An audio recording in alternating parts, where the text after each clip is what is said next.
Hello everyone, and welcome back to another Drillstevejr Jr. review.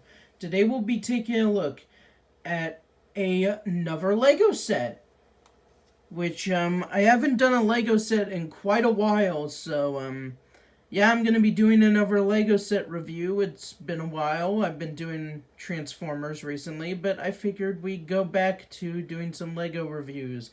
And I'm starting off with this set because it came out recently, and I think it's a pretty cool set despite how simple it is.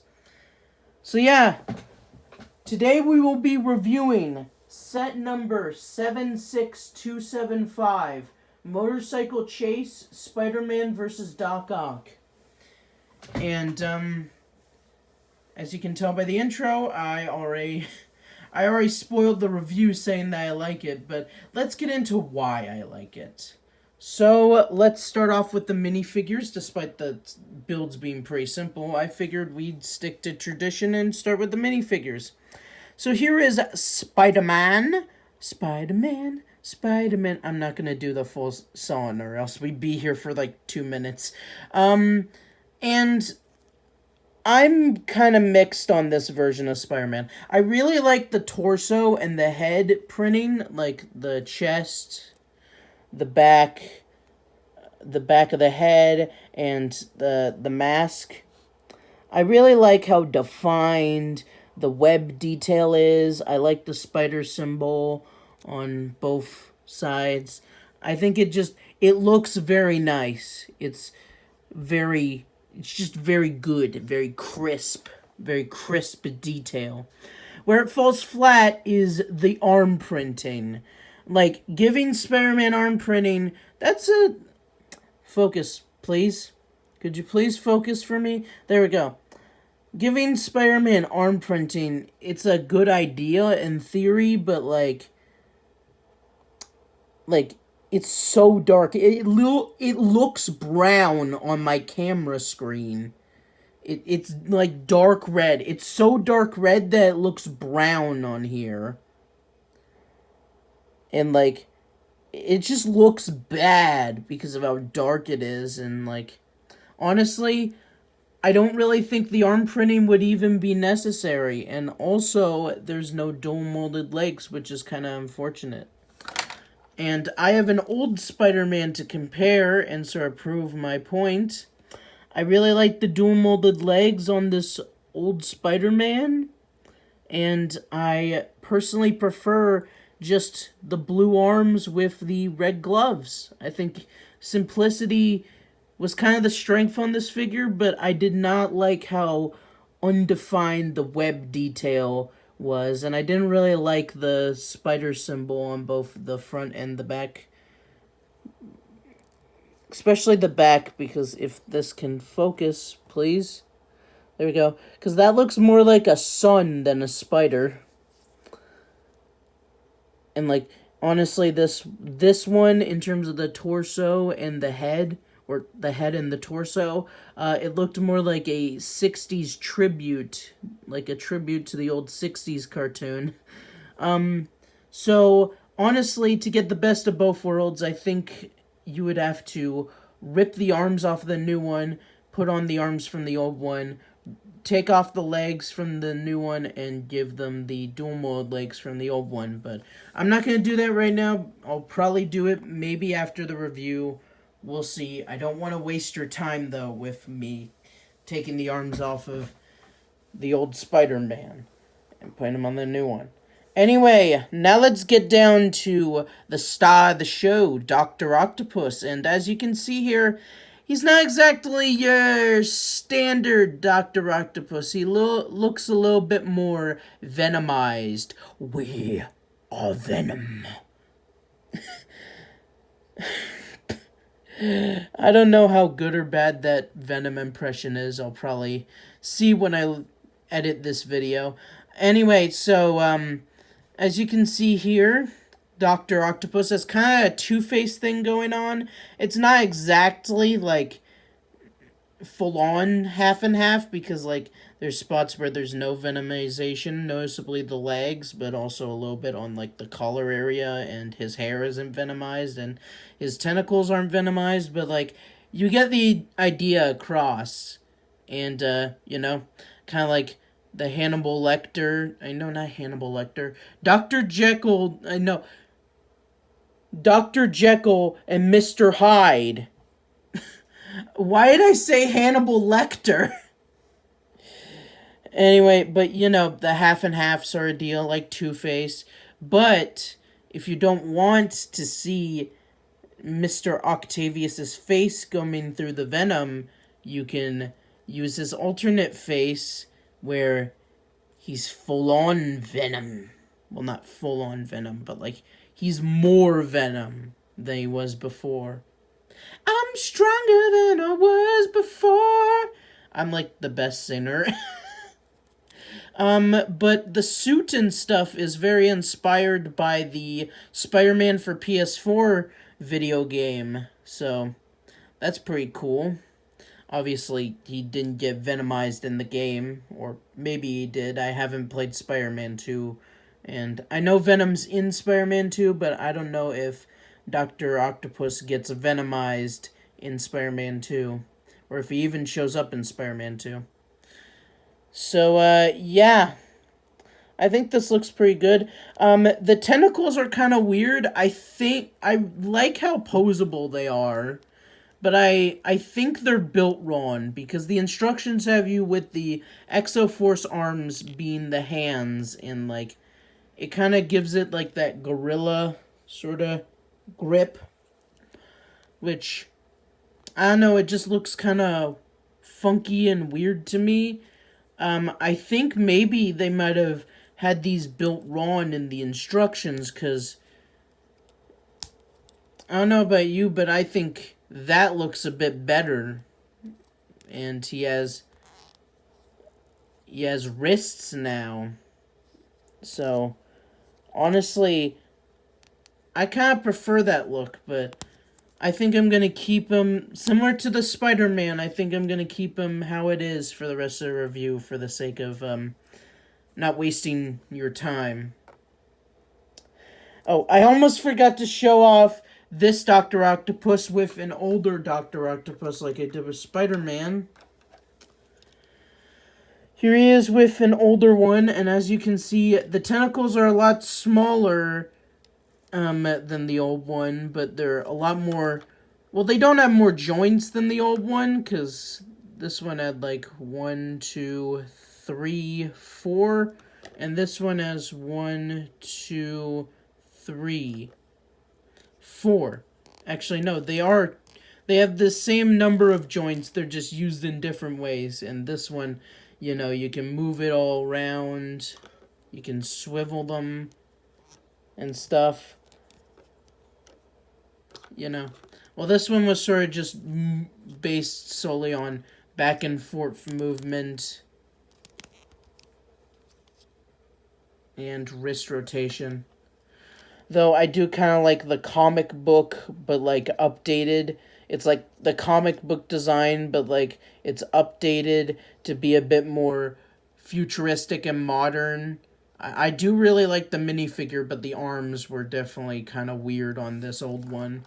So, who knows, maybe I'll give the new one's arms to the old one or something. I don't know. We'll see. Sorry, I need to clear my throat for a second.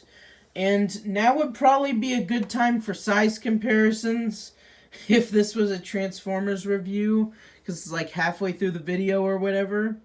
But, I guess for shits and giggles, here is Spider-Man with Epic Heroes Series Spider-Man. I'm so dumb. But, yeah, anyway, now let's get on to the builds.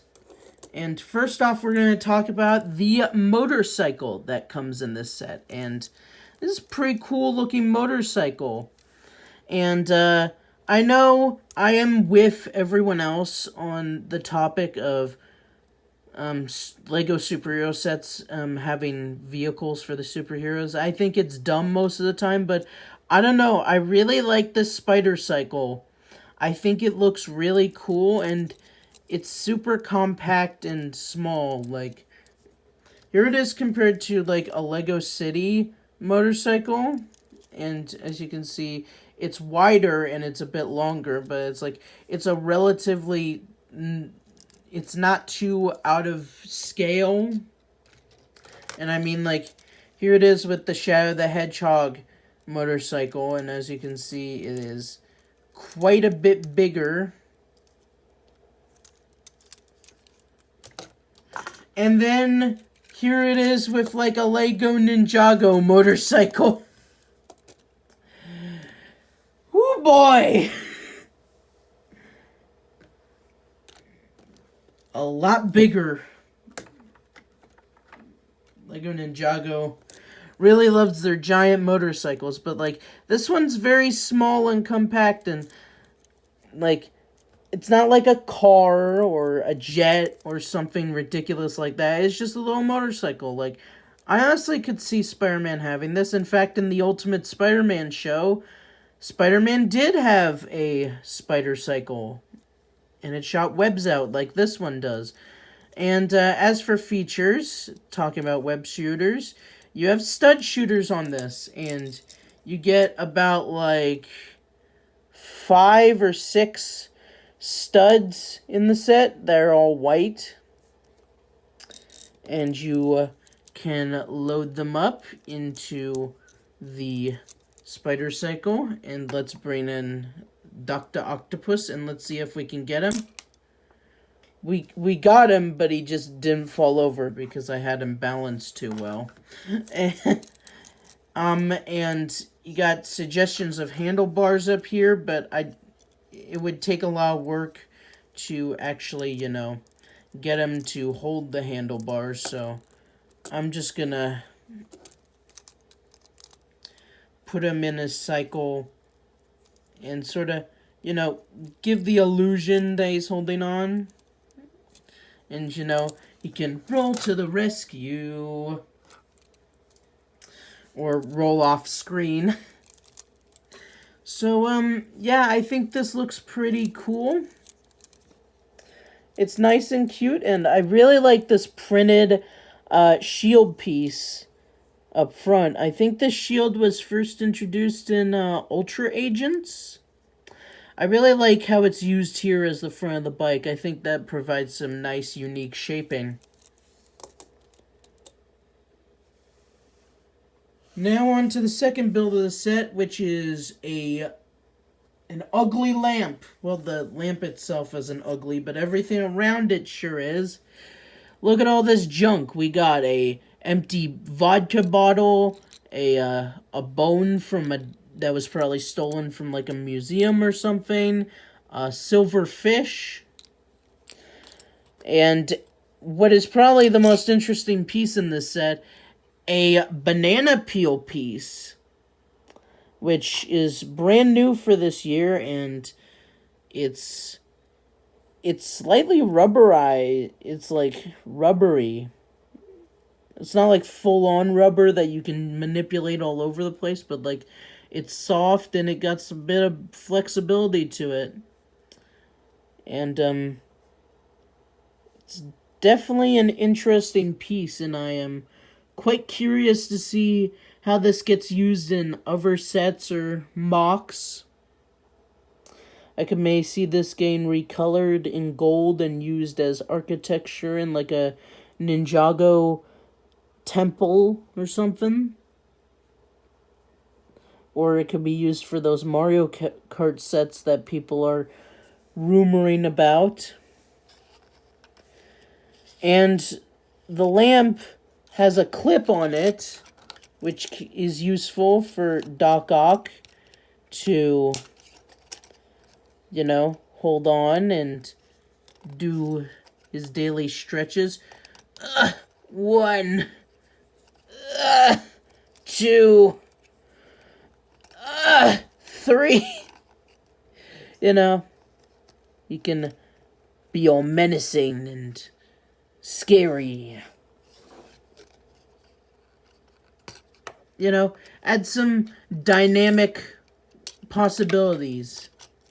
with just that one clip. And if you hate how it looks, you know, you can just take it off, and that doesn't look too bad. That looks like a pretty cool looking lamp to me.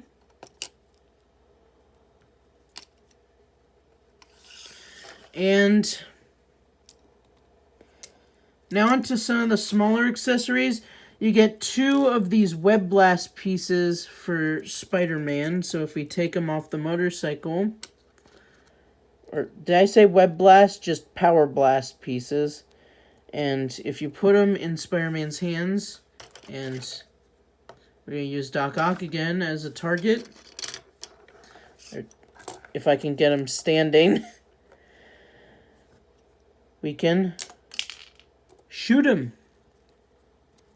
And you get 2 of those. And in terms of what, and I already mentioned that you get 5 white studs, and I just bumped the camera. And I shot one off earlier, so now I have 4 right now. And as for what Doc Ock gets, he gets a stick of dynamite, so he can, like, toss it at Spider-Man. Or why are you not holding it correctly? There we go. Now he's holding his dynamite, so now he can threaten Spider-Man to give him his lunch money, or else he's gonna blow up the world. And you also get not 1, not 2, but 3 gems that he can steal and be all evil with. And you know, he has the emeralds. Or, well, these could be emeralds. I don't know, they look kind of like something an evil doctor would probably use to conquer the world if he had all 7 of them. The Chaos Emeralds! Anyway, so May used the stick of dynamite to blow a hole in a bank, and then he stole the emeralds or whatever. Kind of like in Lego Batman 1 with Clayface. So, yeah, you get those for Doc Ock, and yeah, you get quite a bit of stuff in this set. Bring everything back in the fold, or at least the stuff that didn't go flying off the table, like one of the studs for the stud shooter and the web blast piece. I think this is a really cool set. And for $13 Canadian, which I don't know the US price, but it's probably like $10 or $8 US, this is a very good deal. You get a lot of good parts, including this banana, which is brand new, or like this light post piece, which usually comes in more expensive sets. So, yeah. The bike is fun. You get 2 minifigures, which are pretty cool. I have some issues with the Spider-Man, but the Doc Ock is very solid and unique. So, yeah. I'd recommend you get this set. I think it is a worthwhile purchase, and definitely a set that is fun for the whole family. I don't know, I was going somewhere and then I wasn't. So, yeah. This has been Drillstevejr Jr., and I will sign off, and I'll see you in the next video. Peace!